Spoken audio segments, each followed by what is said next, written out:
Hi, everyone. Welcome to episode 285 of our Tick Boot Camp podcast. The title of today's interview is Purpose to the Pain, an interview with Jill Wichner. In this moving interview, Jill describes how she went from being a healthy individual to almost instantly becoming debilitated from Lyme disease, Babesia, and Bartonella. Jill uses such precise language to describe exactly how she felt, both physically and mentally, before she got diagnosed, once she got diagnosed, and during her treatment journey. She describes in great detail exactly what she did to get her health back. Today, Jill is the director, vice president, and board member of the Pennsylvania Lyme Resource Network. Jill and her group have coined the term purpose to the pain to identify what they do to give back to the community, not only in Pennsylvania, but throughout the world. So without further ado, Jill Wichner in Purpose to the Pain. Hey, Jill Wichner, and welcome to the Tick Boot Camp podcast. Hi, thank you so much. I'm happy to be here. So, Jill, before we get started on digging into the story of Jill Wichner and her Lyme disease journey, can you talk to us just quickly about the Pennsylvania Lyme Resource Network?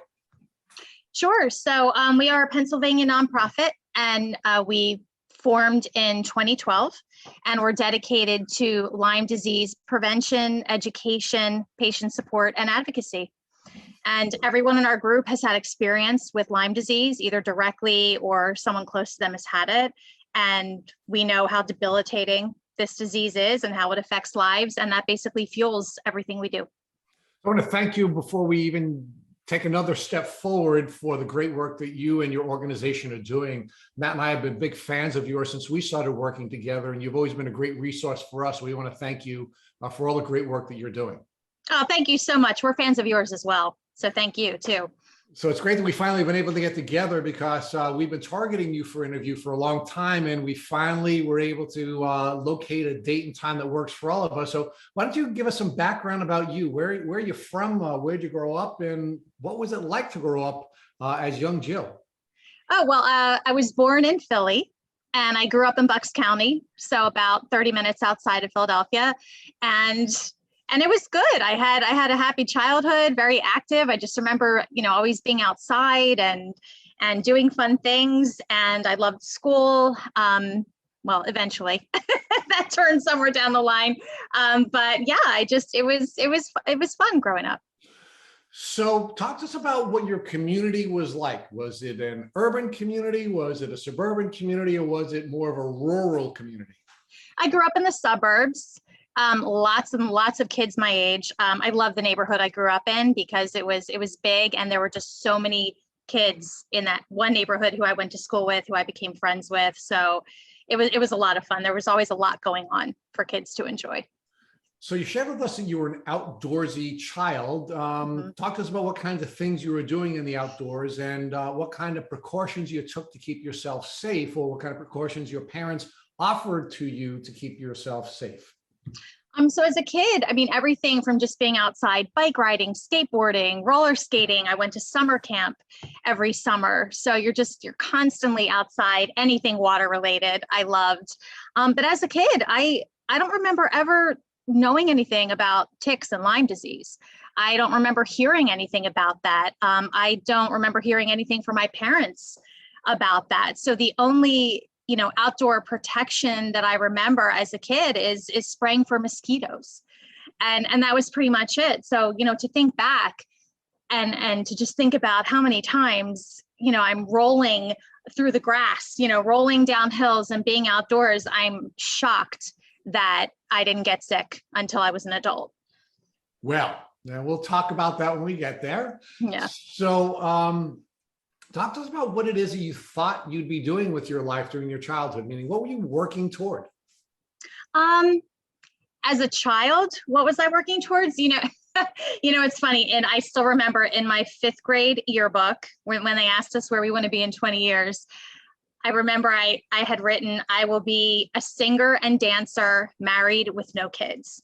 That was my prediction for my life. And I nailed 1 out of 3, one of those. I got 1 out of 4 in that I'm married, can't sing, can't dance.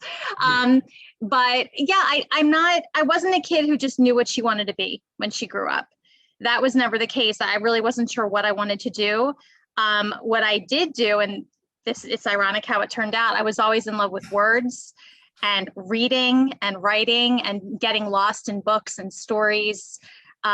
So as an adult, becoming a writer, that, it's interesting how that happened. But yeah, I wasn't really clear on that as a kid. Well, but does it really happen, or were you made with a certain set of skills and creativity that you were learning about during your childhood, and ultimately you sort of find yourself in the place where you always were meant to be?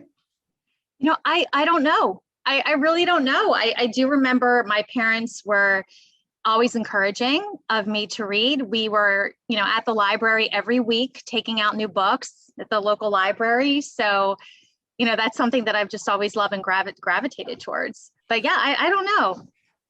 All right. So talk to us about what kinds of things you started to pursue, as you moved out of being a geek and going to the library, and you started to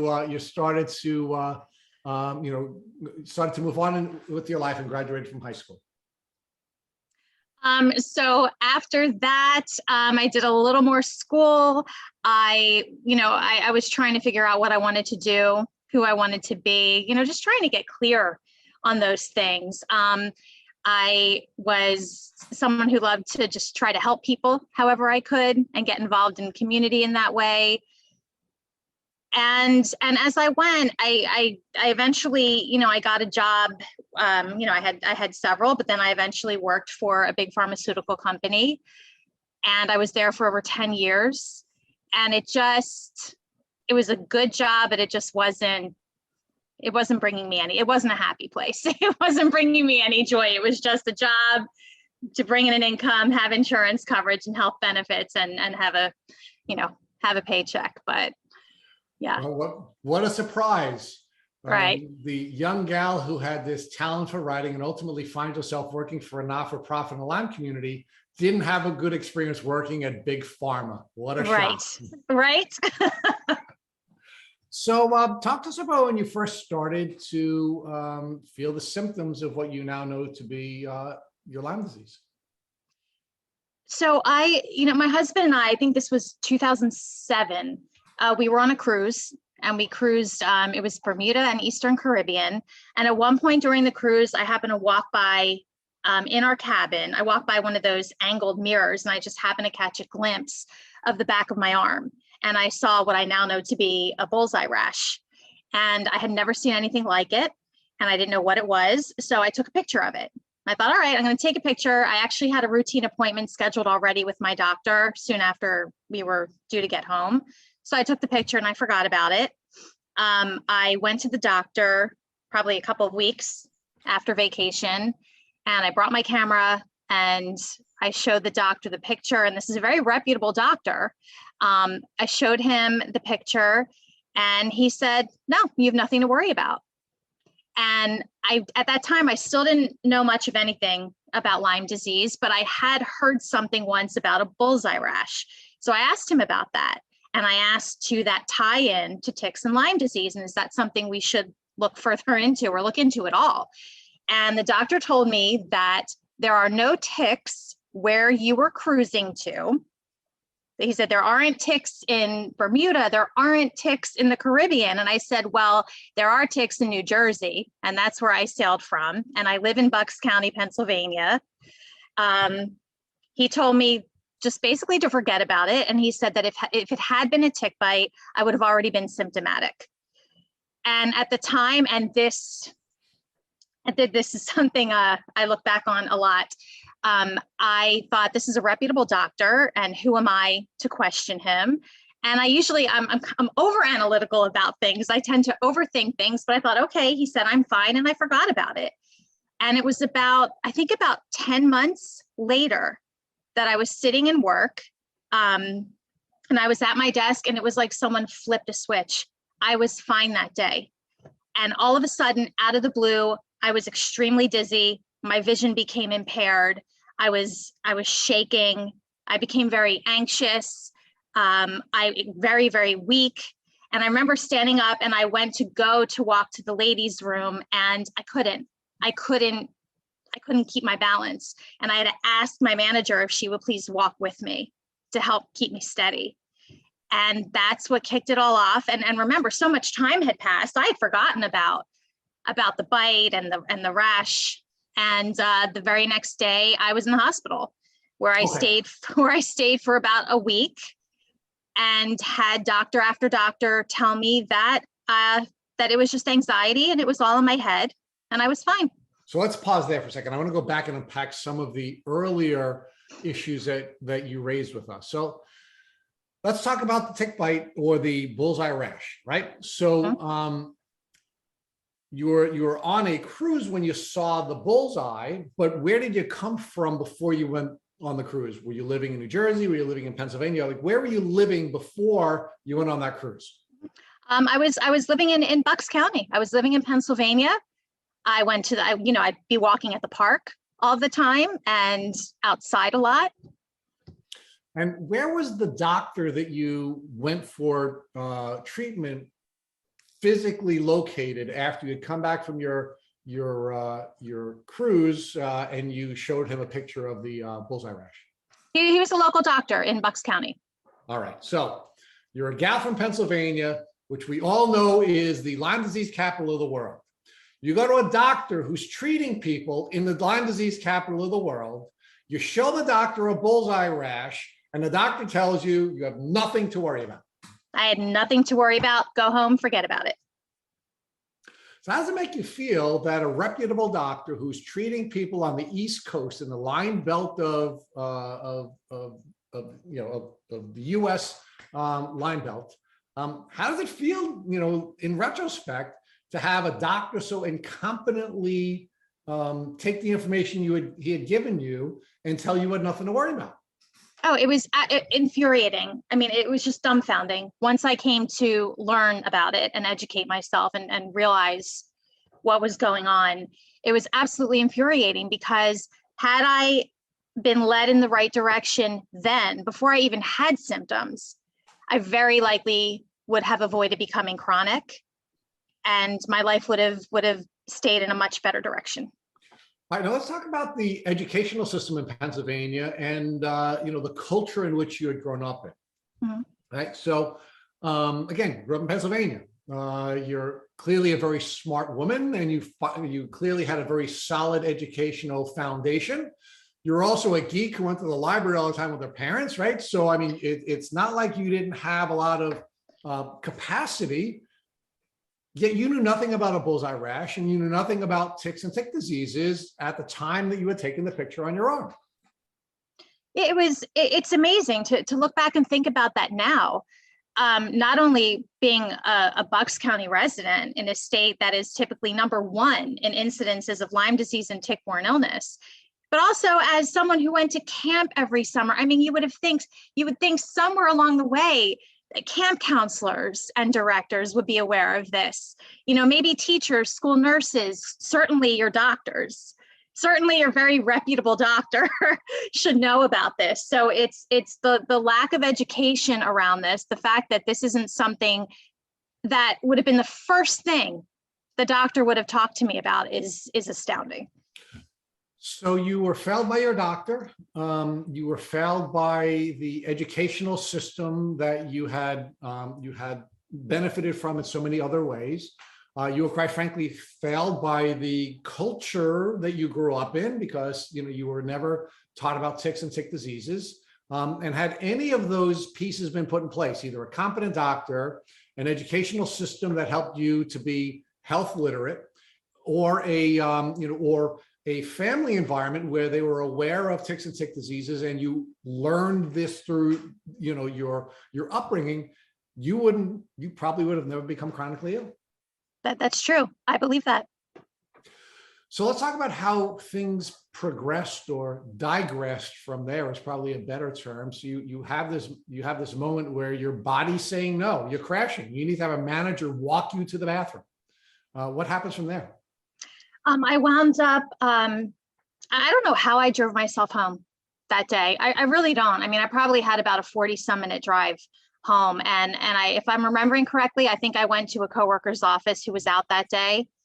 and sat with an ice pack on the back of my neck, put my head down on her desk, and just tried to pull myself together so that I can get myself home, which I eventually did. And then the symptoms just intensified to the point where I wound up in the hospital the next day. I could barely walk. I had dark, dark circles under my eyes. My entire complexion was different. I looked gray. It's like in fewer than 24 hours, I practically looked like a different person. It was unbelievable how quickly it escalated. So your body's shutting down, right? You go to the hospital, you see a whole bunch of doctors. Again, a hospital in Pennsylvania, right? Yes. Well, a state where you would expect that you would have Lyme literate doctors everywhere and anywhere, right? How many different doctors did you see when you were in the hospital with these very difficult symptoms? Wow. I mean, several doctors. I mean, probably 5 or 6 doctors. They were running all sorts of tests. First, they said that it was a urinary tract infection, although I had no symptoms of that. They put me on IV antibiotics for that, which turned out not to be the problem. I was even made to feel guilty that they had to run so many expensive tests. I mean, I'm lying in this bed day after day for a week. I couldn't even walk down the hall to use the restroom. They had to bring in, basically a bucket, a portable toilet. It was, I was just, I didn't recognize myself in the mirror. I could barely function. And doctor after doctor came in. They were checking for everything, and they couldn't find anything. And at no point did anyone mention Lyme disease. So in fact, because all of their diagnostic tests turned up nothing, and they didn't use even the really unreliable Lyme disease test that had existed at the time, or even exists till today, they came to the conclusion that there was nothing wrong with you, right? Right. You were crazy. It was all in my head. All right. So do you ultimately at least feel well enough to leave the hospital? By the end of the week, I think I remember feeling a little better. I was able to go home, but for the most part, nothing had changed. It was, it felt like there was a lot of ego that I was dealing with too. I was being spoken to in a way where it's, and women tend to have a lot of stress, and, I'm sure you just need to relax. And I was, it felt as if because the doctors couldn't figure it out, I was making it up. Right. That's how I felt at the time. And I know, there were also very nice doctors working with me, and I know they were trying to figure things out. But looking back and knowing that I'm coming from a place where Lyme disease is so prevalent, I couldn't believe that I was just basically dismissed.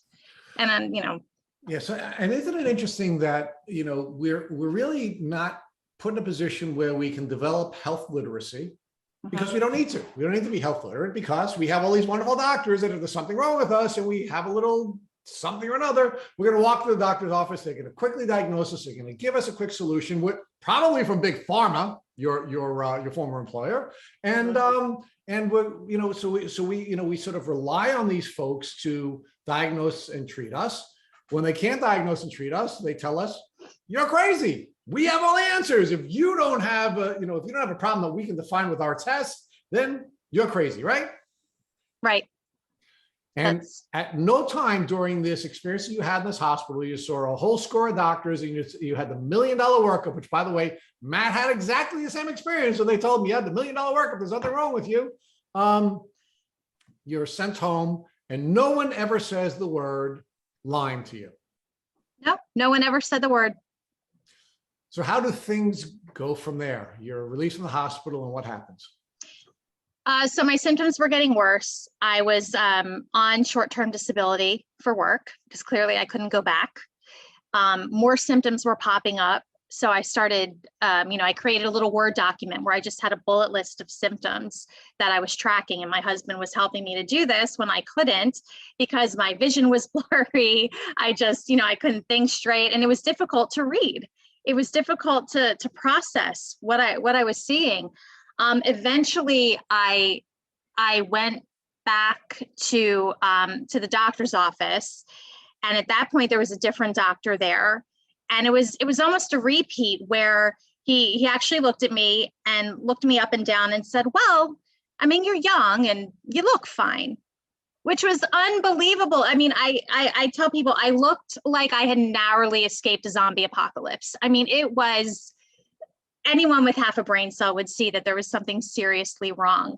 And when my husband and I left and he practically carried me out of there, I immediately called back and I spoke to somebody else. And I'm not someone who calls and complains about things, but this was my health. This was my life. Something was seriously wrong.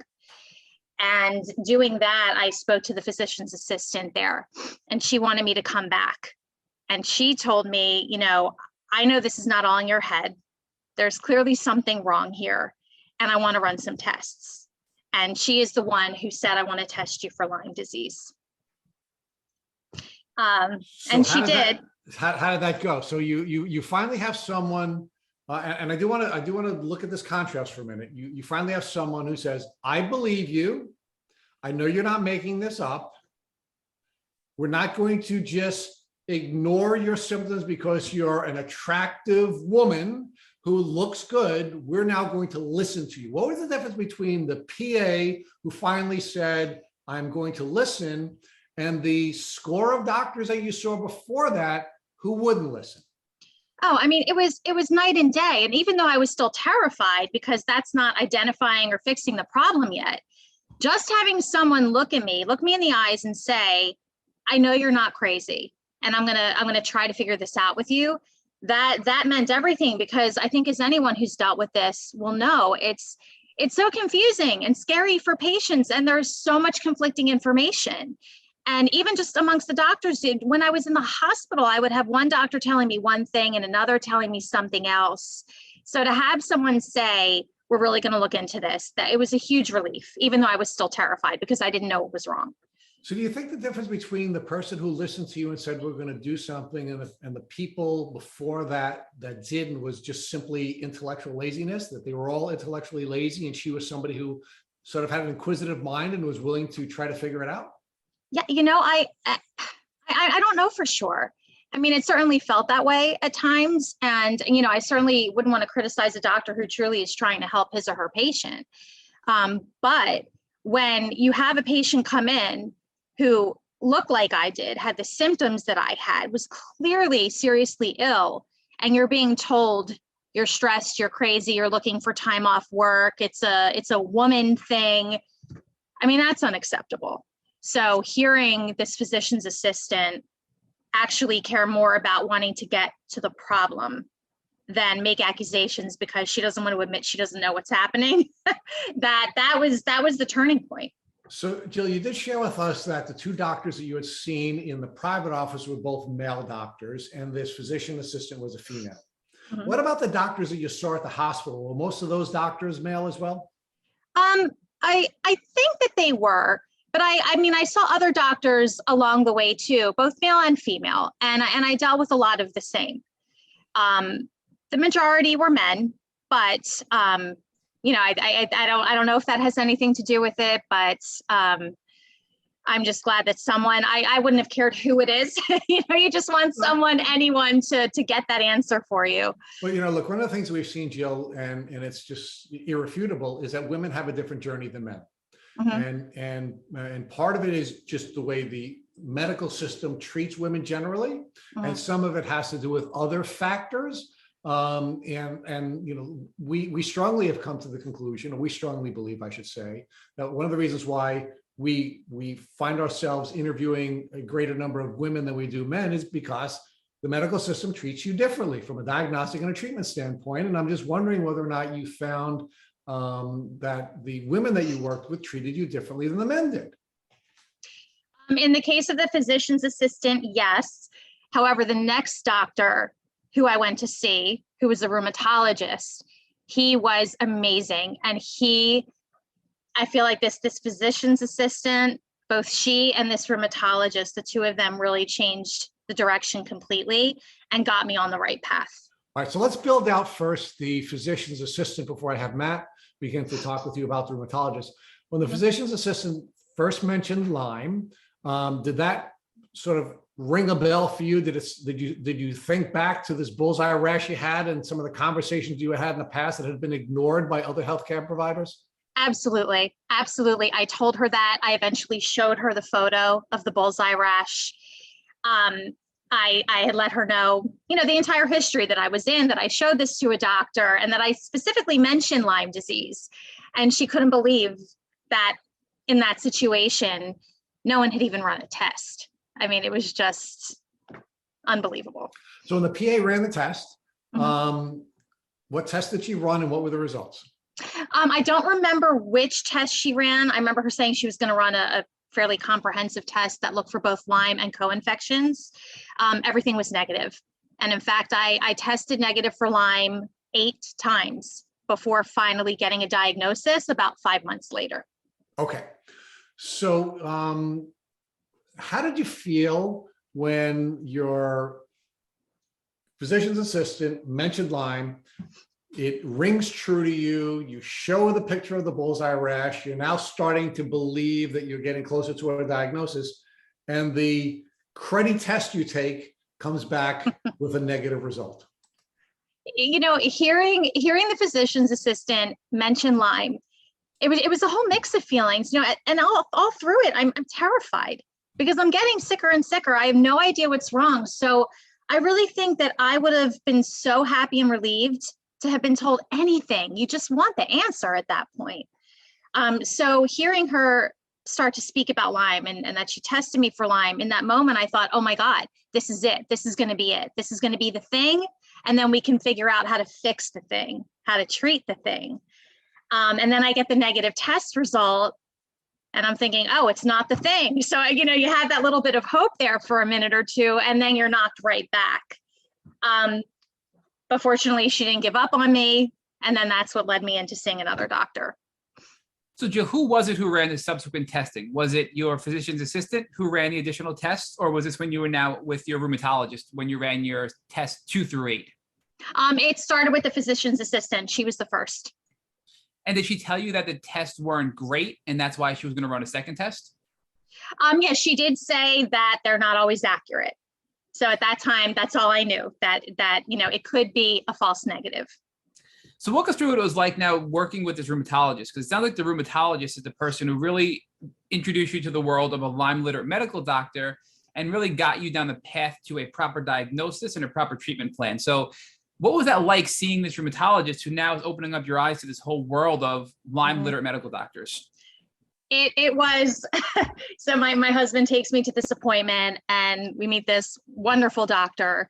And what I love so much about him is, aside from the fact that he actually listened, and of course he knew what he was talking about, he actually said to us at one point during the appointment, he said, if you don't mind holding on for a minute, I want to talk to one of my colleagues. I want to give a colleague a call. He said, because seeing the bullseye rash, hearing your symptoms, hearing what's going on, this is textbook Lyme disease.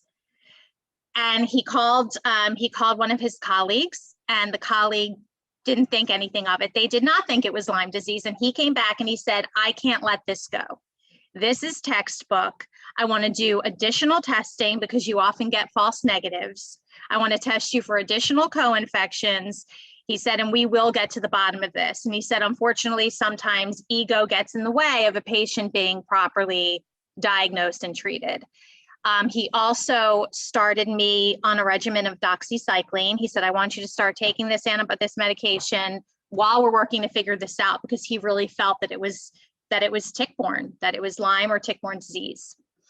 And so I'm sorry to interrupt you, but I find so interesting about that is all of your doctors that you've gone to, from the point you got sick to the point now you're with your rheumatologist, not one of them thought Lyme until your physician's assistant. And then even then, no doctor said to you, hey, look, even according to the CDC, we can issue you a clinical diagnosis because you had a bullseye rash and all of the classic Lyme disease symptoms. So you're living in Pennsylvania, you had a bullseye, you have all the symptoms. I just don't understand why none of these doctors that were even Lyme woke, right? They were somewhat Lyme educated. Why didn't they say, hey, Jill, I'm going to give you a clinical diagnosis to treat you? Like, why do you think that is? I have no idea. I don't know. To me, it just seems like a lack of education about Lyme and tick-borne illness.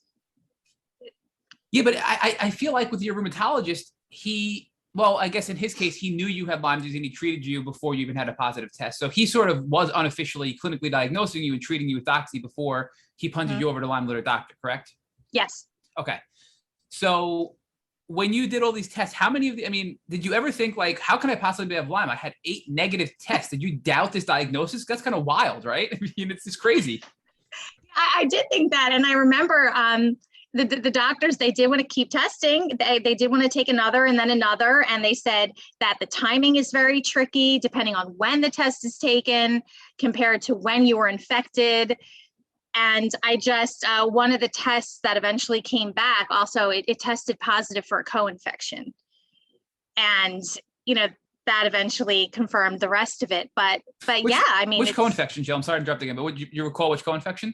Oh, so it's Lyme with Bartonella and Babesia, and Babesia is what showed up on the test. But even then, I had doctors saying, well, it looks like this is something that was just a past infection. I mean, it just seemed like anything to deny that this was what it was. So more controversy in the Lyme world, right? I mean, we've talked to some of the leading doctors about IgG versus IgM. Typically, an IgM means a current infection and IgG means a past infection, but we've had the leading Lyme experts and even researchers from universities tell us that an IgG can mean an active infection. So I think it's another false belief by doctors that if you have an IgG positive blood result, it means that, oh, hey, it's a past infection, we have nothing to worry about. Do you think that's sort of a problem that you encountered while getting tested? Yeah, I do. I think that might have been, looking back now, knowing what I know now that I had no idea about then. I do think that came into play. So it's just so interesting that you're going down this path. You have now a questionable Babesia diagnosis, and now you're going to your Lyme literate doctor. So how did you find the Lyme literate doctor, and are you comfortable sharing the name of this Lyme literate doctor that you decided to go treat with? Well, I found the doctor. I had found a Bucks County support group that I went to, and I spoke to the leader of that group at the time, and she was able to provide me information about Lyme literate doctors. She explained to me what one is, because I had never heard that term before, and I was seeing a Lyme literate doctor in New Jersey. So before we get into more detail about this Lyme literate medical doctor, you were given doxycycline by your rheumatologist. When you started taking the doxy, did you feel anything? Did you feel better, worse, or really the same? I didn't feel any worse at first. And again, looking back, I think I wasn't having, a Herx reaction or anything like that, because I probably, needed a higher dose, which I was eventually put on. Yeah, so I felt pretty much the same. Do you recall the dose, Jill, of doxy you were given by the rheumatologist? Not to put you on the spot or anything, right? I know, no, I you know what? I actually don't recall the dosage, but I know that when I came to meet with a Lyme literate doctor, that dosage, it was doubled to be effective. Yeah. And also you had Babesia, which isn't treatable with doxycycline. So you have a Babesia diagnosis by your rheumatologist, and he's still giving you doxycycline to treat your Lyme and Babesia when Babesia is not treated with doxy. So again, there's just another conflict in my mind. In Pennsylvania, you are the leading state in the country with Lyme cases, and yet they don't even know how to read a proper test, when you get tested for Lyme and co-infections, nor how to properly treat a co-infection, which is wild, right? It just shows how much work we have to do here. So when you went to your Lyme literate medical doctor and he realized the dose you were on was not adequate, did he proceed with the doxycycline and up it to double the dose? Did he introduce anything else? What was the plan, the adjusted plan now with the Lyme literate medical doctor? Oh, so once I saw the Lyme literate medical doctor, she agreed that I needed to be on the doxycycline. She upped the dosage. I was told that would also help somewhat with the Bartonella, and she wanted to get that under control a bit before hitting the Babesia. So, Jill, were you ever given anything for the Babesia specifically? Generally, there's other medication that aren't antibiotics given for Babesia, whether it's in the Western world or the Eastern world, natural or pharmaceutical, or is it just a doxy at this point? Initially, to start, it was only the doxycycline and supplements. Okay. And then eventually I was on something different for the Babesia. So I'm going to back up a little bit again, because I do want to ask you, before you found the Lyme literate medical doctor, was there anything you were doing just by chance or research or just, out of desperation that was giving you symptom relief before you had a big picture of what was really going on in your body? No, I really wasn't, because with the timing, I was just finding out this is what it is. And I'm thinking, oh my goodness, if we had discovered this almost a year ago, I would have been that much better off. So I really didn't know what to do. So it was this combination of dealing with these horrendous symptoms, trying to function, still being terrified of what was going on, and trying to do as much research as I possibly could to learn all about this whole new world that was just brand new for me, trying to figure out, okay, what else could I be doing? Do I need to be eating differently? Do I need to be taking supplements? And just trying to put all the pieces together, which of course my Lyme literate doctor helped me to do. So for time context here, you were bit in May of 2017, and then you were sick in March of 2018. So about 10 months from the time of the tick bite to symptom onset, right? The rapid symptom onset. But you had a bullseye rash. So you could have treated then and avoided the rapid symptom onset 10 months later. But then it took you another 5 months to get diagnosed. And now we're looking at about 15, 16 months in from the time of the tick bite when you're starting to get treatment, correct? Correct. I was actually back in 2007.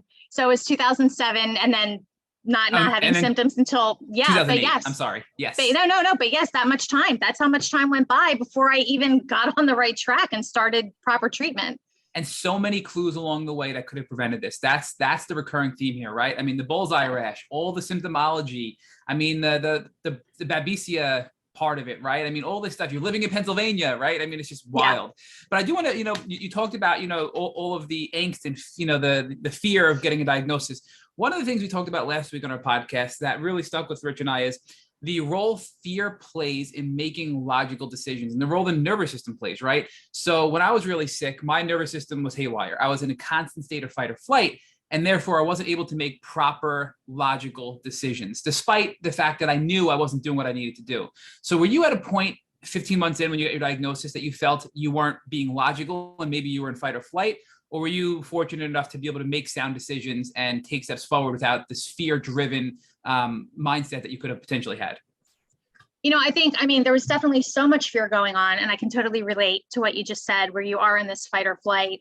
And I'm very lucky that I had my husband there with me to help me advocate. And I think that is crucial to have that person, because especially dealing with something like Lyme disease and tick-borne illness, like you said, there are those times you're in such a state, you're not thinking clearly.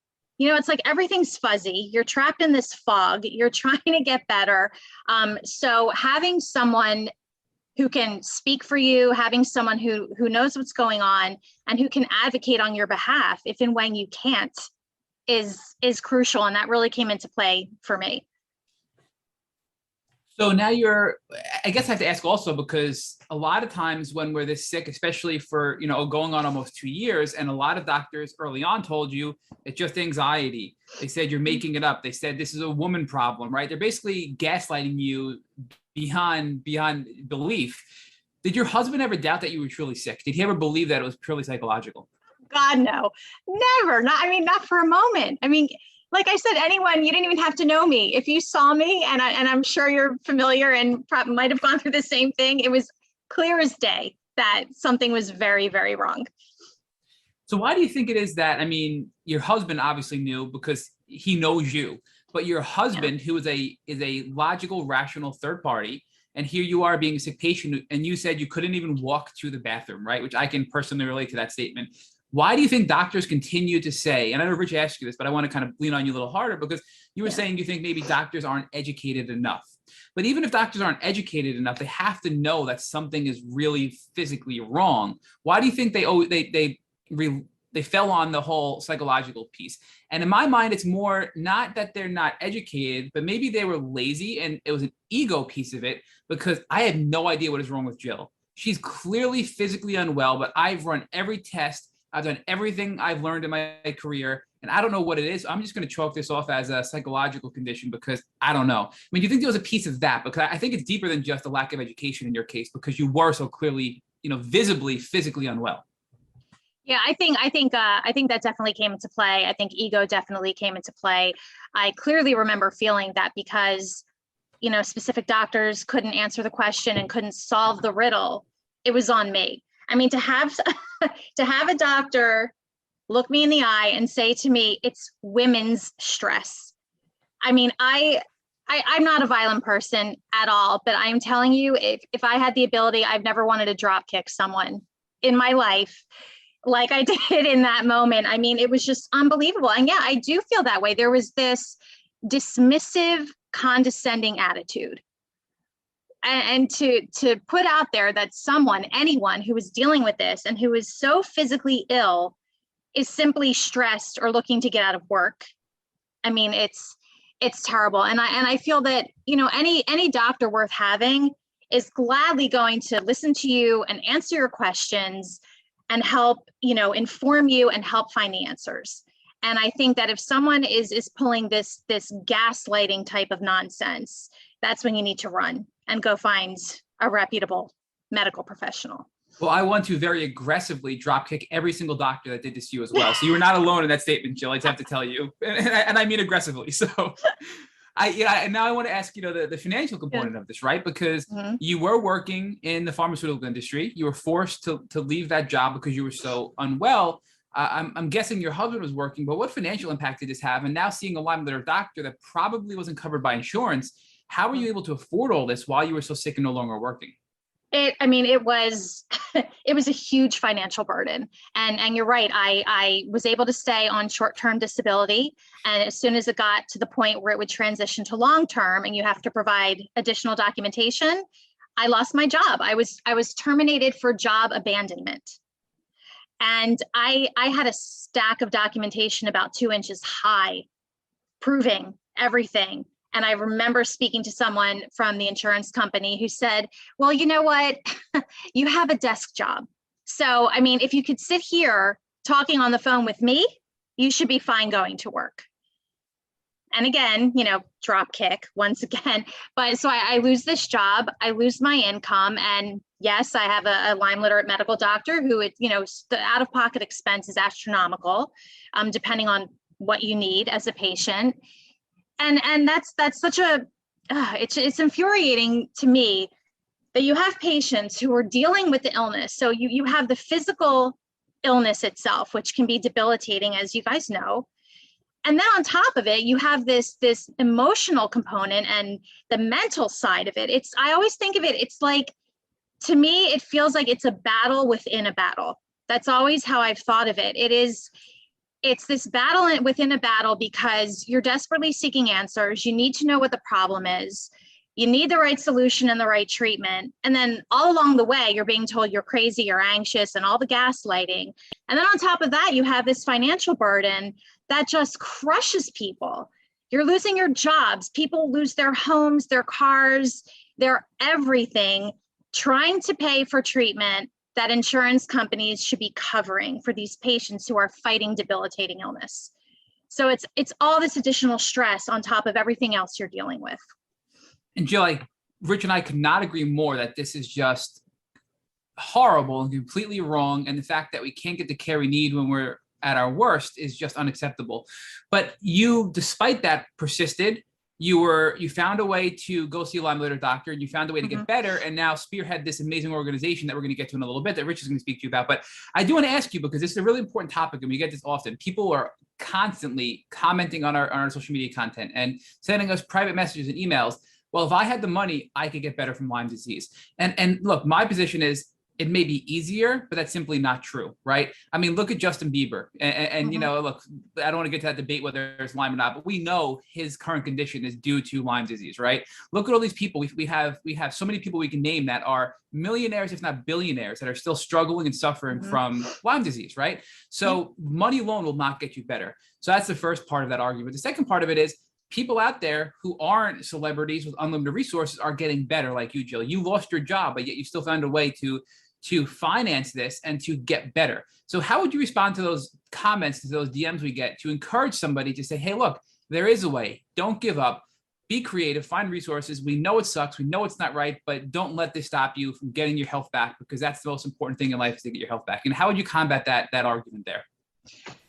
I think, and it's tough, and I agree. It's not a matter of if you're someone and you have money, you're better. In fact, I was listening to your interview with Allie Hilfiger. I listened to that, and I remember you talking to her about that same issue, where it's not just, oh, if you have money, it's easy. There's, It's, and it's certainly, I'm not in that type of position. So it was a huge struggle. I mean, my husband and I, we watched our savings go down to practically nothing. I mean, I don't want to think about what would have happened if I didn't start to finally heal and be able to go back to work. I felt lucky that, like you said, my husband was still working full time and we had that income. We've always been responsible with our earnings. So we had a lot of savings, but that's not the case for everyone. And so much time is wasted. Nobody should lose their job in the first place over this. And that's something that comes to mind. Nobody should be losing their job in the first place over it. And these are treatments that should be covered. So the fact that people have to deal with this in the first place is just mind-boggling. But yeah, it's, whether there are resources out there where people could try to get financial assistance. I've helped a lot of people, leading them to those resources, and it's a tough road, and just to have that financial burden on top of everything else. Jill, not to put you on the spot again, but you're just really smart, and I keep putting you on the spot. I'm sorry for doing this, but what are some of these Lyme grant resources out there for people that are listening? I mean, we know there's Avril Lavigne Foundation, there's the Lyme Light Foundation for Children, there's the Lyme Fight Foundation, right? I mean, we have Ride Out Lyme by Brandy Dean. Are you familiar with any other resources out there that people can go and apply for these grants to get treatment funding if they're financially struggling in their Lyme journey? Well, those that you just mentioned, several of those were the ones that I'm familiar with. I know in Pennsylvania, I believe Sam Spoons does grant money, and that's great for those in Pennsylvania. I mean, that's a fellow Pennsylvania organization. So there. Thank goodness there's that help out there for people. Sam Spoons, I can't believe I forgot Sam Spoons. Carrie Perry is a friend of ours, and she's co-hosted several interviews with us and been on the podcast with her daughter. So yes, so there are resources, and I think I also want to highlight that there are things people can do at a reasonable rate. We don't have to spend hundreds of thousands of dollars. There are things we can try that are relatively inexpensive too, and I just would encourage people to look at those things if they're considering treatment and not really having the resources to do that. So. But let's go back to your treatment, right? So when you went to the Lyme litter doctor, you doubled your doxycycline dose, and now you are what? Are you still feeling the same, or now, oh boy, that Herx is going to kick in because you're finally getting a double dose that you should have had in the beginning, right? Oh yeah, it was like getting hit by a truck. It got much worse before it started to get better, which I was informed would be the case. I learned that because my infection had been lying dormant for so long, they believe it was back building. So when it surfaced, and I don't know why it decided to surface when it did, but when it did, it packed a punch. So I was fairly warned that it would likely get worse before it got better. I learned about the dreaded Herxheimer reaction and had lots of experience with that. And I just had to, buckle up and just get through it. And I think the worst of that, once I started treatment, I was treating for, about a year. And it was probably at least a good, I want to say 8 months of that, maybe, that was the most challenging before I really started to feel small improvements that stuck, where it wasn't just, okay, I feel a little bit better today, and then it's god awful tomorrow. So it was a long journey. I mean, from the time I was infected to the time they figured out what the heck was going on to getting proper treatment and getting through the worst of that. It's a long road for so many people. So it's about a 1 year period approximately before you had lasting symptom relief, it sounds like. Yeah. And, I do want to, you said something that stuck out for me, and I know we can see each other, but our listeners can't. When you said it was the Lyme disease was back building because it was dormant, right? And you kind of did this hand gesture where, to me, it implied it was like stacking, right? It was like a stacking hand gesture.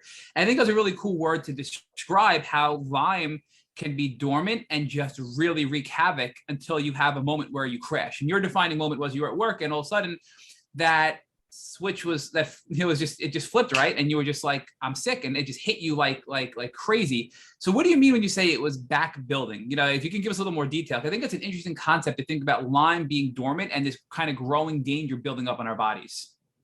I mean, so what I had learned, and of course, I'm not a medical professional, but just something that I had learned from the doctors who were helping me, was that it's possible that you have this infection and it's dormant, but then it can start becoming active, but in such a gradual way where the bacteria could be multiplying and you have a much more significant bacterial load.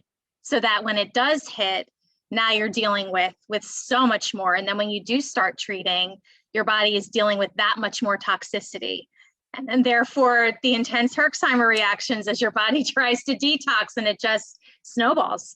So the more pathogens you have, the more Lyme spirochetes and the more, Babesia, et cetera, the more you kill it, the more you're going to have die-off, the more you're going to have inflammation, the more you're going to have an extreme Herx, basically what you're saying, correct? Correct. So yes. What were you doing anything to help with the emotional toll? Because I know for me, Herxing, and for many of us Herxing, not only is it a physical Herx, but we can emotionally and mentally Herx, meaning we have depression, anxiety, we have fear, we have irrational thoughts, right? We have some people get suicidal ideations. Were you doing anything beyond the doxy to help with the emotional and mental side of the Herxing? Well, so for the mental side, something that my doctor had recommended, she said, I know you want to be up on what's going on in the world, but for right now, you've just got to focus on you. So she told me, don't watch the news. She goes, at least not, you don't want to be in all the negativity happening in the world. So she recommended just stay away from the news for now, stay away from reading anything negative, try to stick to positive things. Trying to think what else there might've been. Just, it was just a lot of the simple things, just having, being around the people in my life who understood and who supported me. And sometimes you just need that person who's there for you. And the tiniest little things helped me. And I don't know if your listeners will relate to this. I'm sure a lot of people probably can, but I mean, my husband, he was amazing. He'd be at work some nights and I'd be at home terrified. I don't think I locked my front door the entire time I was sick because I was convinced that I was going to have to call 911 and I didn't want them to have to break it down. But even just, my husband, Matt, being at work and he would just text me these silly, ridiculous photos, just anything to make me laugh, anything to make me feel human. And, when you're going through such drastic physical challenges, I know it might seem a little silly to think, oh yeah, like a silly picture is going to help you. But when it comes to the mental aspect, I truly believe that just anything that allows you to hold on to your identity in a way, I mean, for me, it's like, I really felt like I lost myself. I felt like it was just a shell of who I was. You lose your identity, you lose who you are. And, I remember there was one moment, and I can remember like it was yesterday. I was standing in my kitchen, looking out the doors, just thinking, is this it? Is this the best it's going to get? Because if this is it, and this is going to be my life from here on out, I don't want to do this. I don't want to do this anymore. If there's no light at the end of the tunnel, what am I going to do? But for me, suicide wouldn't be an option. And which of course leads to this incredible feeling of just being trapped. You're just trapped in this nightmare.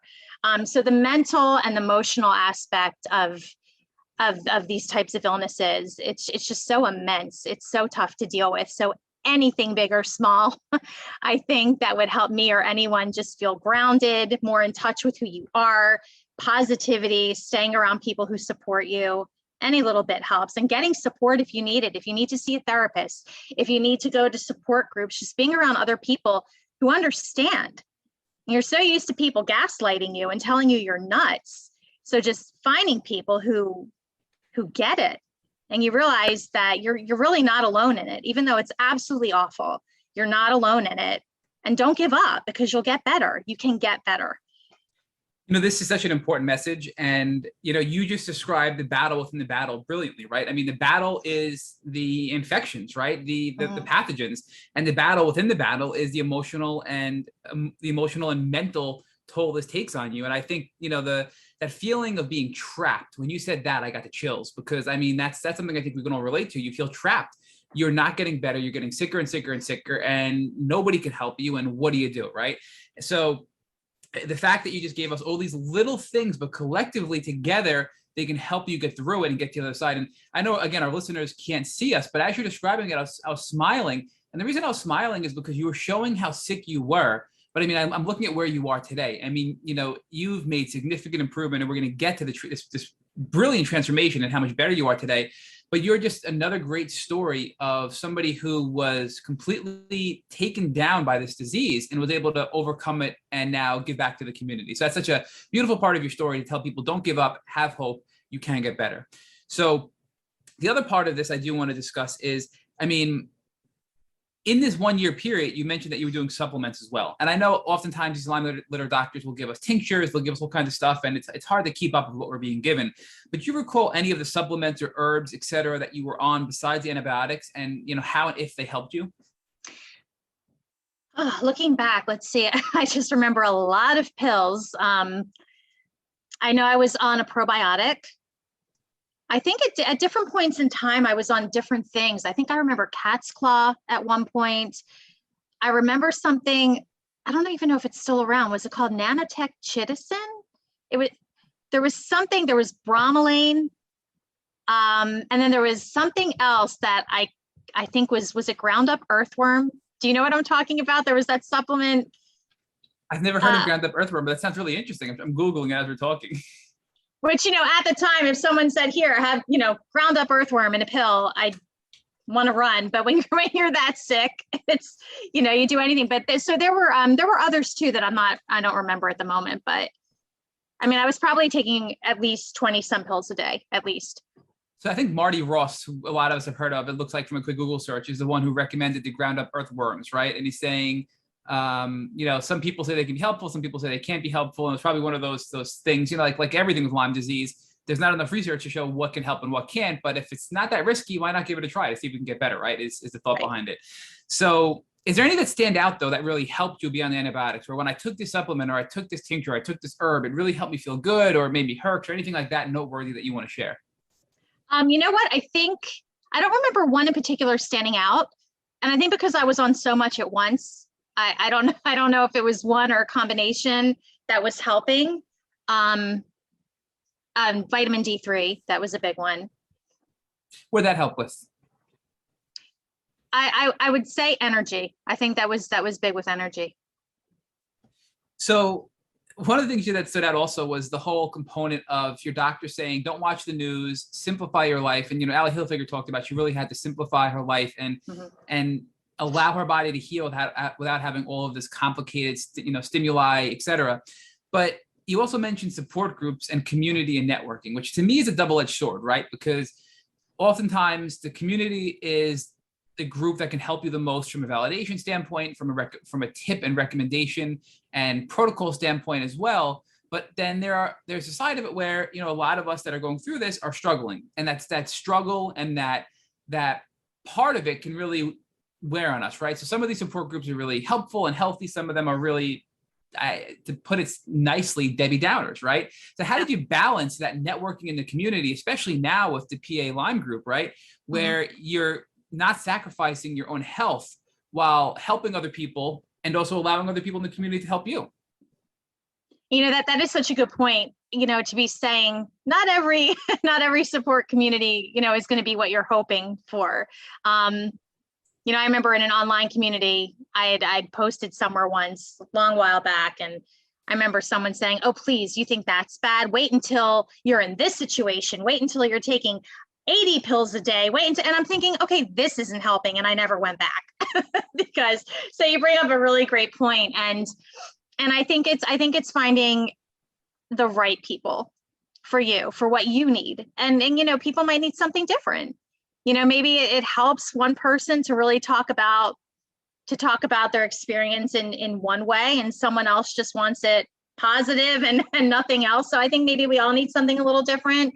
But that sense of community and that help, I think, is the common ground there. So yeah, it's tough. So I don't know if, you know, whether it's just trying different support groups and finding what you need, and joining up with PA Lyme that was a huge component for me. That was the big thing for me, which was, now that, I'm out the other side, do I want to get back into something where I'm going to feel like I am just drowning in all things Lyme disease? Is it going to feel like I'm going to eat, sleep, breathe Lyme disease all day long? And how is that going to affect me? And it was speaking to the people who were already in the organization. I had one-on-one calls with everyone at the time when I was coming on as a board member. And I asked that question to everybody. And I said, how do you do this without becoming depressed, without going crazy? And they all said, it's just going through what we've been through. I think one of my fellow board members from a while back, Tina, had said it puts purpose to the pain, is what she had said. It gives it all purpose. And that has always stuck with me. So that's something that I love. It's just the people who are part of this are, they're in it for the right reason. And it's a shared desire to just get out there and help people. And knowing what I know about it, I can't just not do anything and say, good luck, everyone. Hope it works out for you. You want to get in there and do something. So there's two sides to this, Jill, right? And I'm just so conflicted because, on one hand, I mean, who better to help the Lyme community, somebody like you who's been through it, and give back and help, right? But then I get anxious because we've seen other people who said they've tried to get really deep into the community to help, but it's triggered a relapse because it's stressful, it's emotional, it's traumatic because it's bringing back these deep memories of their personal experiences, and it's making them sick again, right? So we've had other people tell us like, hey, when I got better, I had to run away from the community because I cannot be in the community. It's triggering. I'm afraid for my health, and I need to just embrace my life and step away. And, I think both, it's hard to say, and that might be a personal thing where, some people can't dive back in like you could. But for you, I mean, you've been better, you've maintained your health, and you're giving back to the community. And I think because you're not identifying with the illness and being sick, you're identifying with this transformation and turning, and this whole purpose to pain concept, right? So, purpose to the pain, right? So and I'm kind of stepping on Richard's toes here, but I'm just curious, in this period of working with the PA Lyme, has there ever been a moment or an event that has triggered you to have a health setback? No, fortunately, no, there has not been. And I get anyone feeling that way. Like when you said, someone might just want to run away from all of this. I completely get it. And for me, in my situation, years passed in between. So I had time to be away from it all. I had that time to not be doing this. I don't think I could have done this right after, starting to heal and achieving remission. I don't think it would have worked if I had jumped back into it. I think it would have been too much. But there are times when, I've spoken to so many people who reach out and, they say, hey, can you hop on the phone with me? And that's probably the closest you get to feeling this pull, like you're almost getting pulled back in to those feelings, and you start remembering the emotions because you're not just reading about it or writing about it or researching about it. You're speaking to another human being. And, sometimes people are crying or they're angry, and you hear their voice, you hear the emotion, and that really takes you back into it.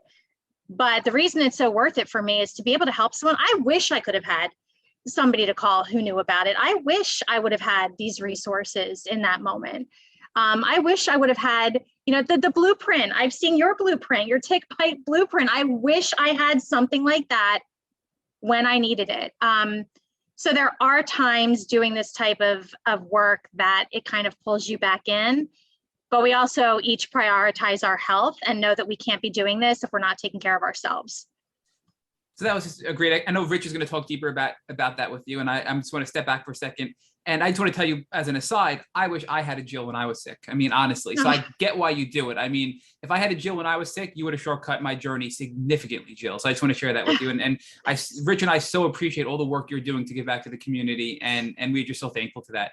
But my final question before Rich does pick up and go on a little bit further on this topic with you is, just talk to us about that remission period, right? Because it sounds like after a 1-year course of double doxy with all these supplements and cat's claw and all of these things you were doing, you were in a good place. So was it after the one year period you reached remission, or was it shortly after? Like, give us an idea as to when you finally feel you were over Lyme disease and you've defeated it and you entered remission. So it's funny because in some ways I don't feel like I ever did beat it. In some ways, I don't feel like I ever did get back to normal, but just in terms of being able to get a life back, being able to work again. So I think, what did I say? Was it about like maybe 8 heavy duty, intense months once treatment began, where I, wound up in the ER a few times because of just crazy Herxheimer reactions. And then past that point, and once treating the Babesia properly, I started to feel, it's not that I felt well, but I felt the lessening of my symptoms, where suddenly I realized, oh, I could read a little bit if I'm reading, a magazine with just really short paragraphs with text that's spaced apart, or I could do this, I could do that. So little by little, or, oh, I can actually walk out across the street to the mailbox, which I could never do. So it was just baby steps. So I think maybe at around that 1 year mark, I would guess, is when I certainly didn't feel healed or that I was officially in remission, but I did feel that I was able to start doing things that I couldn't do before. And I started feeling like myself again a little bit. And then treatment went on for a bit longer. And, it still took some more time, but I was able to do things at, whether 40%, 50%, but I was able to start doing them again. So Jill, if you were to look back at the young woman who was diagnosed with Lyme disease, and you had the benefit of all of what you've now learned, what would you say to her? Oh God, there's a lot. I would say one of the biggest things for me, it would have been speak up. Speak up. Do not be afraid to question a doctor, because you're thinking, oh, well, who am I to do that? They're the expert.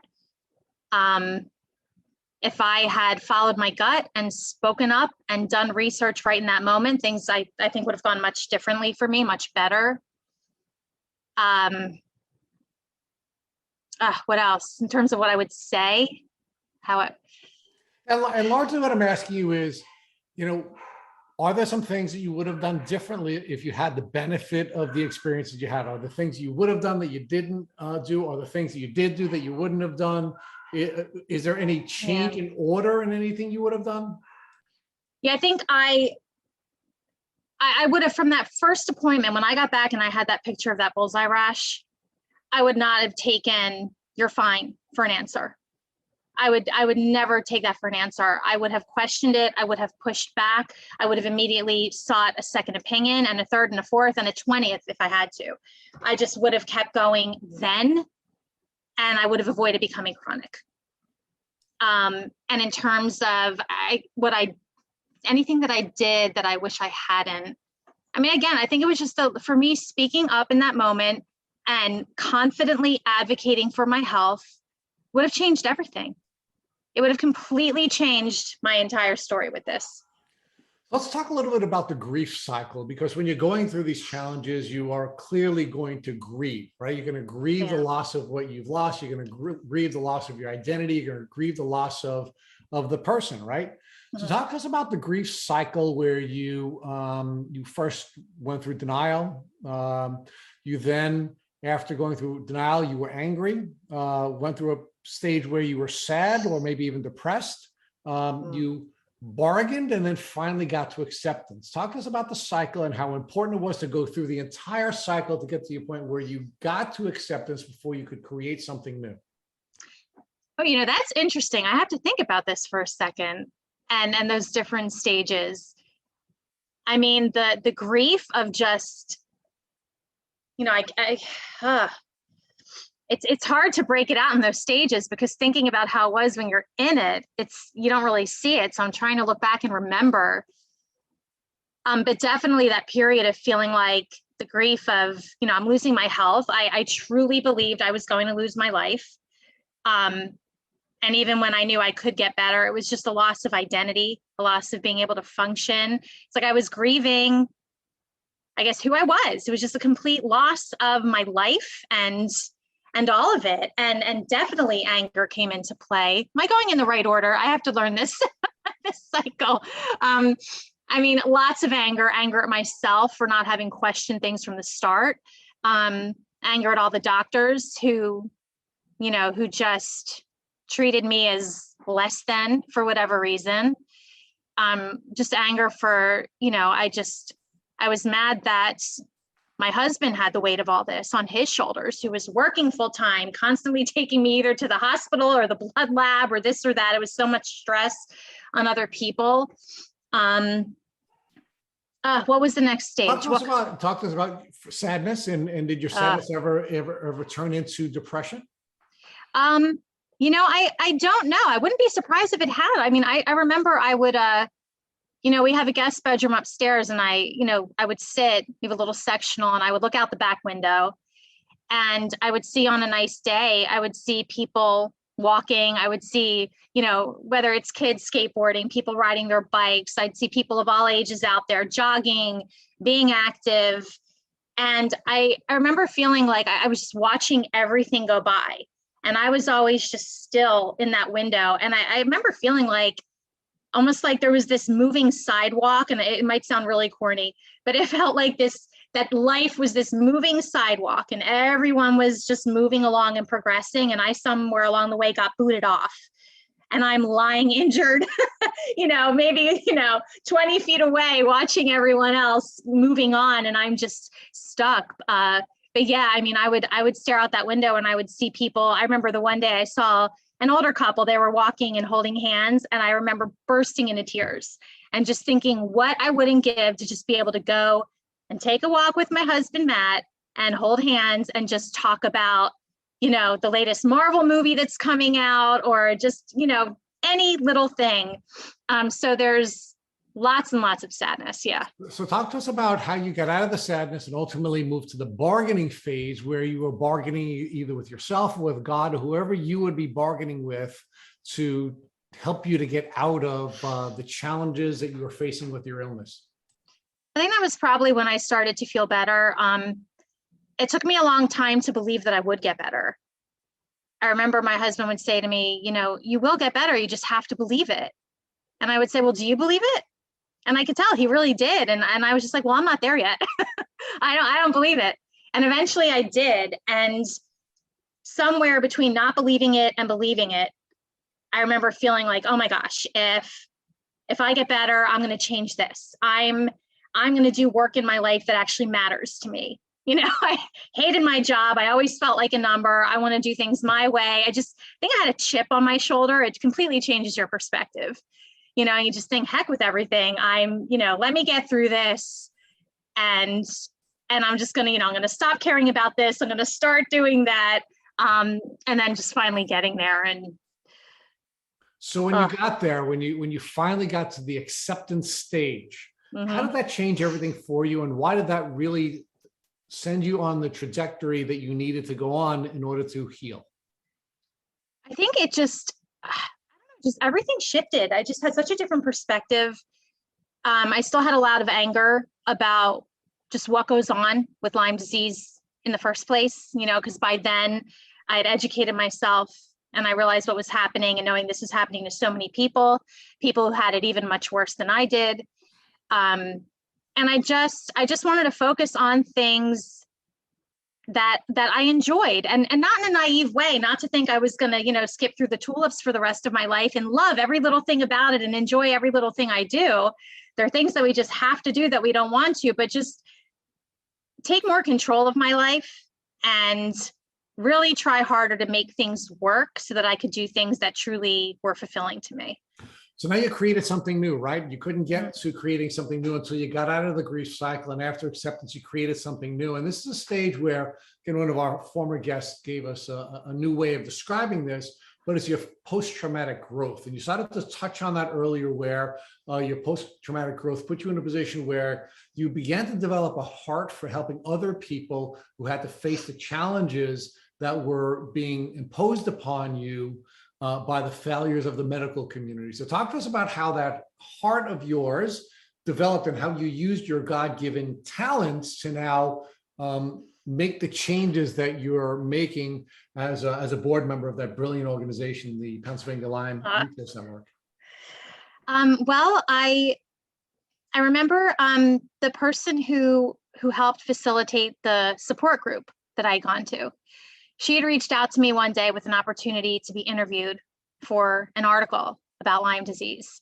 And she's like, I think you'll be good for this. And she set it all up. So I took part in that. And I thought this is a great opportunity just to have be a small part of something that's going to help raise awareness about it. So I did that. And that led to an opportunity to have a pre-recorded session, a pre-recorded segment for Good Morning America that further helped raise awareness. And then by the luck of it, and it's funny because we still can't figure out, we don't remember exactly how it happened, but Julia Wagner, who is co-founder of PA Lyme Resource Network, happened to reach out to me on LinkedIn. One of us reached out to the other. I think she either read the article or she saw the Good Morning America segment, and we got in touch. And I told her, I've seen a bit of your organization. It's wonderful. And it just so happened they had an opening for a board member position. So we talked and went through, getting to know the people in the group, really understanding what they do and how as part of this group I can help and be a part of this raising awareness and educating and just trying to do some good for our community. So I joined up as a board member, and I am their VP Director of Social Media and Digital Content, which plays in nicely because now I obviously no more Pharma, never again. That was never going to happen. And I started my own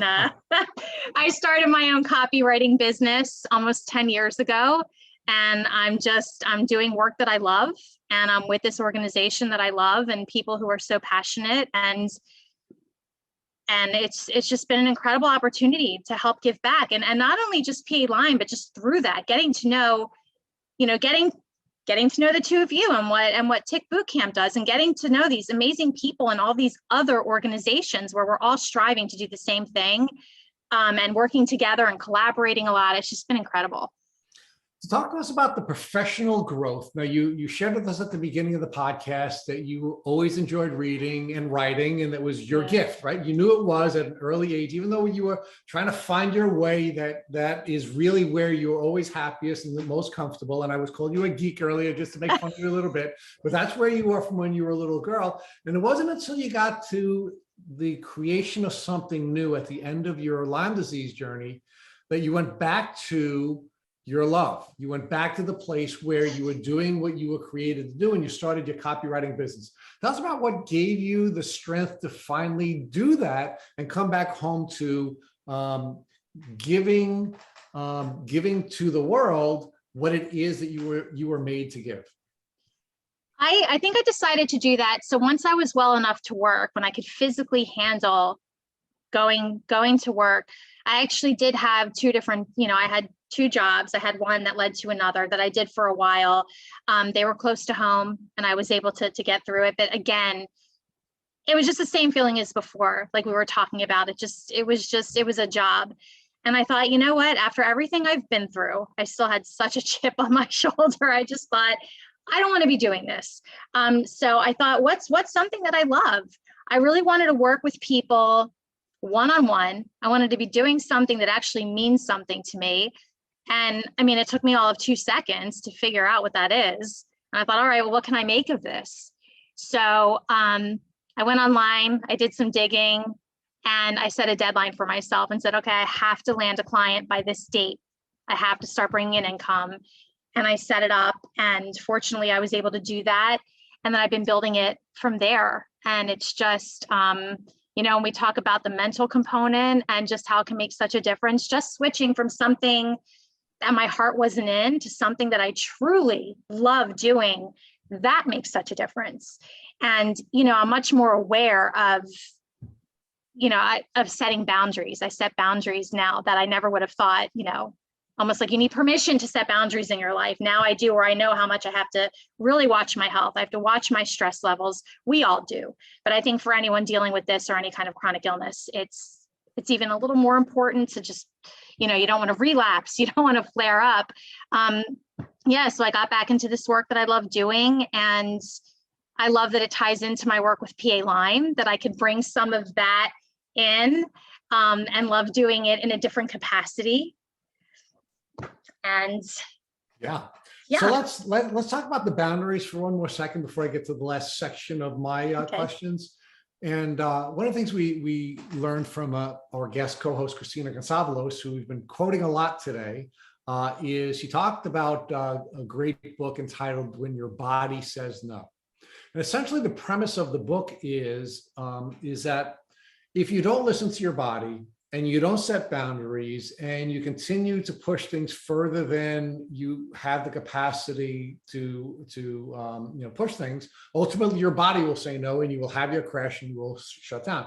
And I think one of the beautiful gifts of going through a journey like the one that you had is that you understand what it means for your body to say no, and you understand how vital it is to set boundaries if you're going to remain healthy. So talk about that piece of having gone through a journey where your body said no and you did crash, and how that's now not only giving you permission, but it's also put you in a position you understand how vital it is to set boundaries to be emotionally and physically healthy. It really is. It's really crucial, I think, to do that. And I think for anyone, but it's so often in the back of my mind, what if, am I going to flare up? Is what I'm doing right now too stressful, where I think I'm okay today, and then tomorrow I'm going to find out that's not the case. It's really about just protecting my, my time and my energy. I don't have the energy that I did before. I don't think I've ever regained that fully. So it's really thinking about how I want to spend my time, where I want to put the energy that I do have, and being able to say no to something that, before I think I was too people pleasing, where I would just say, okay, because I wanted to help people. And I realized that's just not going to work. So if I'm uncomfortable with pushing back and saying no, I'm going to have to get comfortable with it, because it has to be done to protect my own health. All right. So, but isn't it the truth that being a people pleaser is actually dangerous? I mean, we don't think of it that way. We always think we're helping other people, and we think that by helping other people, we couldn't be doing something wrong. But when you're a people pleaser and you're always saying yes, even beyond the time when your body's saying no, that pushes you closer and closer to that point where you are crashing and your body is saying no. And had you not been sort of, through our culture or through socialization, put in a position where we're told we're not allowed to say no, perhaps we would not have ever gotten to a point where we were chronically ill.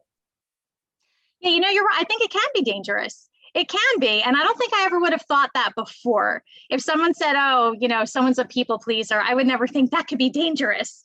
But you're right. It really can be, because I think the problem is, you want to please everyone. And to your point, where do you stop? Where does it stop? And where do you hit that wall where now you're out of commission again? And all the people you're pleasing, well, where are they when now you're right back? You could be back to square one. So part of the reason you've been able to stay healthy, and after taking some time away from the community, now come back into the community and give so much to the community, is because you've learned how to set boundaries. Yeah. You've learned how to listen to your body. You've learned how to make sure that you're going to be physically and emotionally healthy. And that then puts you in a position where you can now use your gifts, you can now use your talents, and you can now give back to the community. Yeah, absolutely. And it was something I had to learn to do. It didn't come naturally.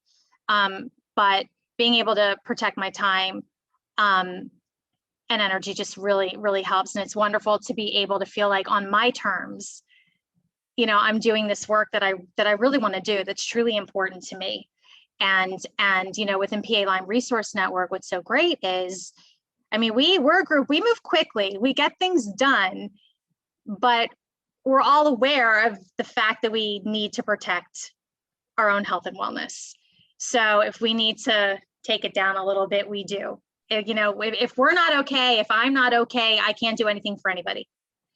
So I'm sorry, did I lose your question? No, you answered it brilliantly. Not at all, right? There's a sort of ebb and flow, and your organization has built within the structure of the organization the understanding of, you have to be nimble, you have to move quickly, you have to do what you can do, but at the same time, you're going to have to also go through a process of healing and resting and being gentle with yourselves and being gentle with each other. And having a nimble organization that has that built into the DNA, I think is beautiful. And it's something that I think all organizations should think about, not just Lyme organizations, but all organizations. Yeah, absolutely.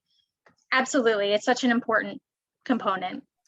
So now let me ask you the final question we ask everybody on Tick Boot Camp. You have that wonderful man, Matthew, who was there with you through thick and thin. Those Matthews are good people. Even my Matthew is a good man. So loyal Matthew, who was with you through thick and thin, who even believed you were going to heal when you didn't believe you were going to heal, who always believed in you. God forbid Matthew comes walking into the room with a tick biting him right after this interview. What are you going to recommend to Matthew so that he doesn't have to go on a chronic Lyme disease journey? Oh my goodness. Okay. If that happens, there are a few things that I wanted to, first and foremost, I would tell him, is the tick still attached? If you have a tick that's attached, you want to remove it. You want to take a photo of it and you want to send it out for free testing. I would immediately schedule an appointment with a Lyme literate medical doctor so that if the tick is confirmed to be carrying Lyme disease or other tick-borne co-infections, you have that appointment in place. I would keep an eye on the area where the tick bite took place, and you want to look out for any type of rash or any kind of marks, and you want to take a photo. If something does develop, you want to take a photo and you want to keep an eye on it. And you might want to take a photo every day because, as you know, a rash could expand outward. So you want to be able to show that to a doctor. I would be tracking any symptoms, note down any symptoms you experience, and just to do it all quickly, because the timing, as you know, it's crucial to get this taken care of right away. Jill Wichner, you are an absolute blessing. We've really enjoyed interviewing you, and thank you so much for sharing all that you shared with the community we call Tick Boot Camp. Oh, thank you so much. I'm just so happy to be here and just to be a part of everything that you're doing. So thank you so much. Thank you for listening to our Tick Boot Camp interview with our guest, Jill Wichner. To our listeners, we have a call to action. First, if you'd like to learn more about Jill and the PA Lyme Resource Network, please visit them on Instagram at pa.lyme.resource.network. Second, if you've enjoyed this episode of our Tick Bootcamp podcast, please share it with your friends on social media. Third, Tick Bootcamp has created a tick bite blueprint that has been inspired by the information that has been shared with us by past podcast guests. We urge you to visit our website at tickbootcamp.com/bite to view our blueprint. Fourth, don't forget to subscribe to this podcast on Apple Podcasts, Google Podcasts, or Spotify to get your automatic episode updates of our Tick Bootcamp podcast. Please take a minute to leave us an honest review on your podcast platform of choice. And finally, if you'd like to search our podcast library of over 250 episodes, subscribe to our email list, or share feedback with us, please visit our website at tickbootcamp.com. Thank you, as always, for listening.